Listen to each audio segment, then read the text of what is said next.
eng wangin nge mizo nu pa rin omlo hian tam em chani khrem mizo kherlo pon tam tho lom iti mai theya pa tuition la ho pon fel vek tho tiang kha chu lo da thu photira ngati nge nang ma hai fel na chan ti lai jok kha lo ngai to jok phot tiang ong nu pain ka rin omlo na thlen tu tam jok hi chu mi pat mei chiat na nin an soya chumi bik chu ton tu ma hian chiang jokin kan ngai thang thukhil tu ten an soi kha thina nga sex man dan pa ngai oma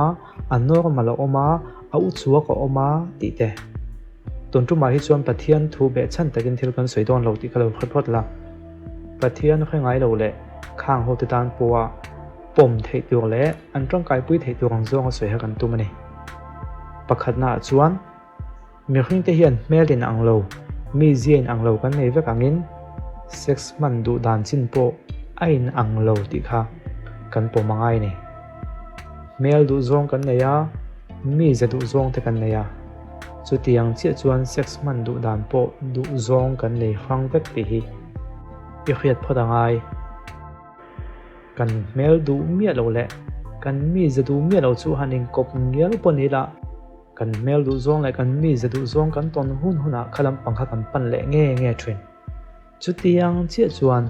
sex man dana kan du dan in mil chia lo kha eng ang poinin kop mai la kan du dan in mil chia mi khing kan ton fu pal vai chuan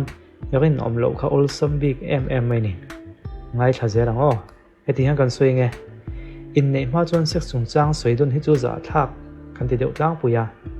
kan soi po hianin a sexy chin chau mo a za mo thayang ber kan ti sa chak na in khrik thak sak ton na ang zong kan soi fo wa ama ko chu in tang kai pui ton ang zong a soi don ro hi chu khat view mai thei ka khalo le no puya mo pasare mo ila nei ro tu ga han ngai phot tai la ton tu ma dan chuan ingai zong khan eng tiang a jingin nge sex manadu ti te eng tiang style hoin nge du ti te mo eng tiang a bul han tran chho nge du ti te a introduction a khan minute en za nge manadu ti te le adang dang te khiat ma sak tum photang che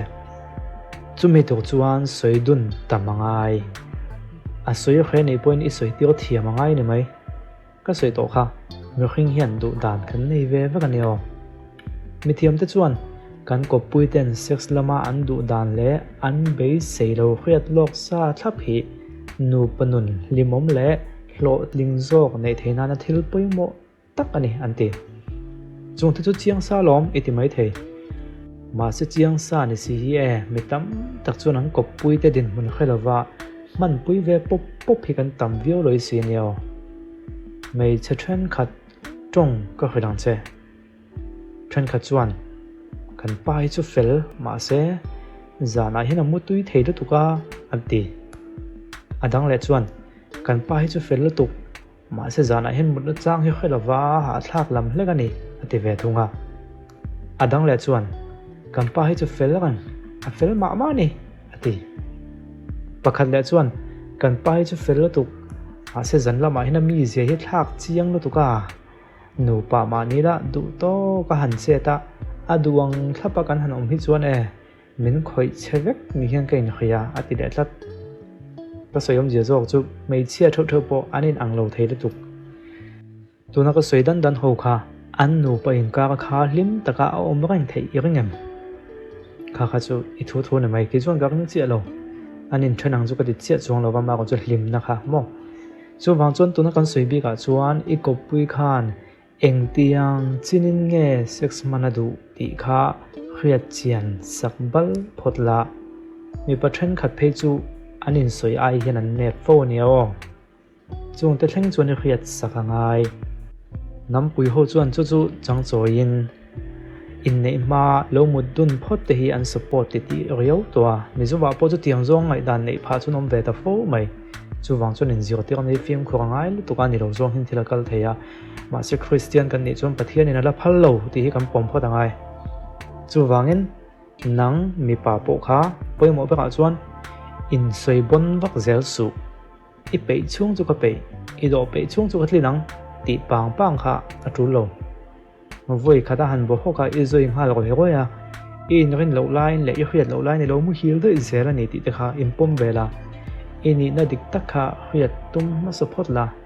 chu chu I kopui bula khan thade win khil ve hle me ro mi pa hi kanin soi bon deuh lek deuh vek ani o kanin soi ang kan ni si ro chi khan mei chia hian min yaina tur point kan siam mai kanin soi ang taka om thei mi padang an mel tai na chance kha kan hon sak mai te kan tiang e chu wangin in soi bon vak hi ngai lo kanin soi aya at taka kan lo bon lek zok hi a tha hlei in soi bon lo chuan I kopui khan ai che hlau lo la in soi ang taka I om lo khan I kopui khan ai zok de che chu wang chuan in soi ang taka I om kha poimo de zok mei che ho po in kopui te ti lung oi lo in hlau luata in du chin in level ni mi lo wanga in soi vaka kha atul chuang lo me pa chuan mei chia khuma chuan KS ang maya oman du ti ya khia da wang mai khan igal go thiang him takha KS ang lan tir tum kher hangai chuang lawa edu dan chin nuam ti chin le itlin tok chin in po fan thei chin igal go dam taka I om thei dan chin kha soi mai la chu tianga lung oi thei chi lo le a aya bon zok kalpui lo chuan dam thei chi lo aduang takin om don ani chuan min khoi chevekin ka khria iti tur ni box si kha chu in nei tak ma in hial thin ramain mu thiam lawa in thren tak dei te pokha a fu zok mai thei in nei ton huwa in ren nom lo san le rum ai chona tha zok dei chu wangin kan khai khom tran dewanga mi patan in soibon vak su itlin tok khriala idu dan chiang la chuchi kopui khan apom pui thei chem ti kha ichian boka ngai ni mei chia po mi pa ina andu va petu va supply tu anga khanin ngai ngot lola nangma zo kha I enjoy ve thei dan kha ichian ngai I enjoy ve ngai chu mi pa bula soi khelo tu mi pa du dan ni ravin idu dan kha I soi tel ve thina ngai o ai ye pha che kha lau lola ai pha che lau ni chuan ye lo tu chu kho vela hi mi padang tam tak ton tur pathian in a siam trup mi dik zok ni boxi mo ka tiang khan tam lo tu ani le in nei vek to si in then rem to boxi lo mo sex level lo in thlau a hun lai lo soi dun to si lo takin in han manga nu pain han ni chowa tlin tok chin lo in thlau view kha ending e kha kan ti don le atran ti kan soyang deuh khan kan pa hi chu fel khopa ma se ti nei ho te mo kan nu hi chu fel ve rang ma se tia zan lam bo wa ka buai tlat thwen ho tan khan ending e kan chin fel ta kang le kan in thwen nga midang kan zong rom mai don nam ni khami chung chang le tin tu na kan soi lai mek a kan soi mai te po video le pe ka kan soi chun zo manga chu kan lo ngai changa kan video hi public hluai tan chuan in claimin a sexy le ka sex education lampang ania ma se a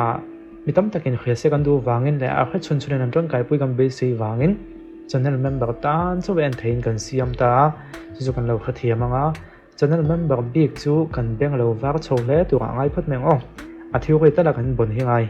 ten heng thu te hi kan phuwa chop ani lo ne o mi thiam zok ten le khabua an zia tha tak tak atonga ka lak chho ve tho nia tun tuma kaun soi tam zok po kha kanin nei ma khan lo khem sai la o ti le khabu things indikai sap tong khan ai zia ka khalo wa sap le khabu nia ngari chep me na zia tonga ka lak de u ve kan he ngia tuna kan soi le nekin kan soi zel tu po chu wang chuan ka phuwa chop ani lo ti lo khriala sex education lampang hi ke ma tan nge po kala tang kai pui don awangin channel member te tan en thei to kan kon siam ze langa mi te thin lung ti zau thau tum na te ani lo zong sex lampang wa promote na lampang zong in ngai lo ila ke ma ni kan sex nu na hian kan mi pat mai chiat na nun ko nga hian min tram pui tu le nu palhim zok le ho sin zok kan ni theina tu ta min tram pui tu ang zong in lo man tu mi da a tho ome